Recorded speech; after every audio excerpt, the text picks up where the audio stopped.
दोस्तों नमस्कार। मैं Sunil Kumar Yadav everything is possible में आपका स्वागत करता हूं।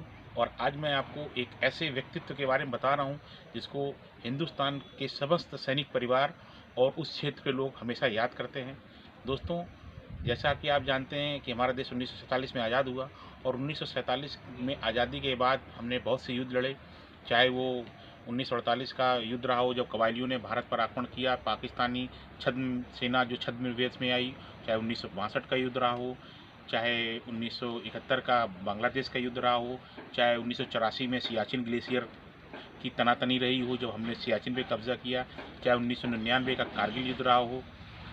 दोस्तों, हमारे जो सैनिक सीमा पर शहीद होते थे उस समय उनके जो वस्त्र होते थे, उनकी वर्दी और बक्से उनके पार्थिव शरीर के रूप में उनके घर तक पहुंचती थी। उनकी पार्थिव शरीर जो थे वो वहीं हम उनके परिजनों तक नहीं पहुंचते थे, वो वहीं दफना दिए जाते थे, उनका वहीं अंतिम संस्कार कर दिया जाता था।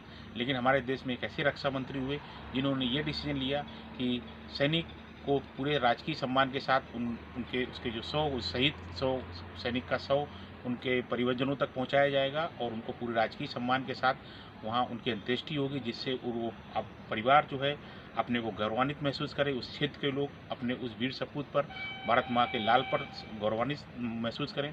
ऐसे व्यक्तित्व का नाम था धरतीपुत्र मुलायम सिंह। धरतीपुत्र मुलायम सिंह, जिनको हम नेताजी के नाम से जानते हैं, जो एक बहुत ही गरीब परिवार में पैदा हुए और उत्तर प्रदेश के मुख्यमंत्री बने, देश के रक्षा मंत्री बने।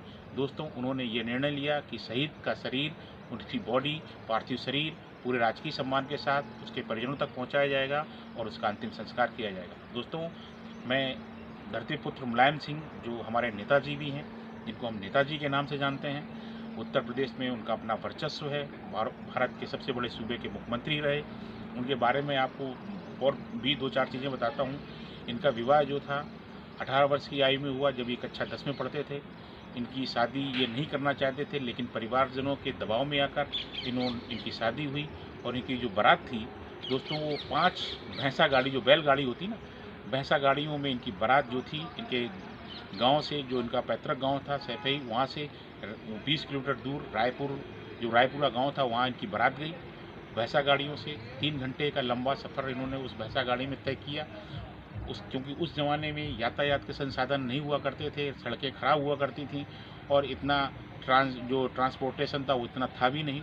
लोग वो एक अलग अनुभव था। तो इनकी जब बारात पहुंची तो सब धूल धक्कड़ हो गए। और इनकी बारात जो थी जब वहाँ पहुंची तो सब सब जो शाम को बारात इनकी शाम को पहुंची तो फ्रेश हुए और कहते हैं इनके जो परिवार के लोग थे सभी को वहाँ पे सोने की जंजीरें पहनाई गई। और दोस्तों, इसका जिक्र जो है, जो एक पुस्तक प्रकाशित हुई है उसमें इसका जिक्र किया गया है। और ये इनकी शादी जो थी वो मालती नामक महिला के साथ हुई। और मालती जी जो थी इस परिवार के लिए बड़ी सौभाग्यशाली साबित हुई। 5 वर्ष के बाद इनका गौना हुआ और 1973 में अखिलेश जी जो थे वो इनके परिवार में एक आए और आज अखिलेश जी उत्तर प्रदेश के मुख्यमंत्री भी बने। दोस्तों, 2013 में 2003 में मालती जी का निधन हुआ और जब अखिलेश जी मुख्यमंत्री बने तो इनका अपने ननिहाल से बहुत ही प्रेम था, तो उन्होंने अपने नाना लोगों को बुलाया।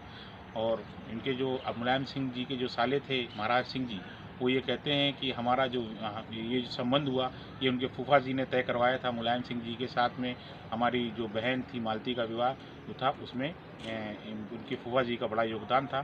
दोस्तों, जानकारी अच्छी लगी हो लाइक करें, सब्सक्राइब करें, शेयर करें। जय हिंद, वंदे मातरम।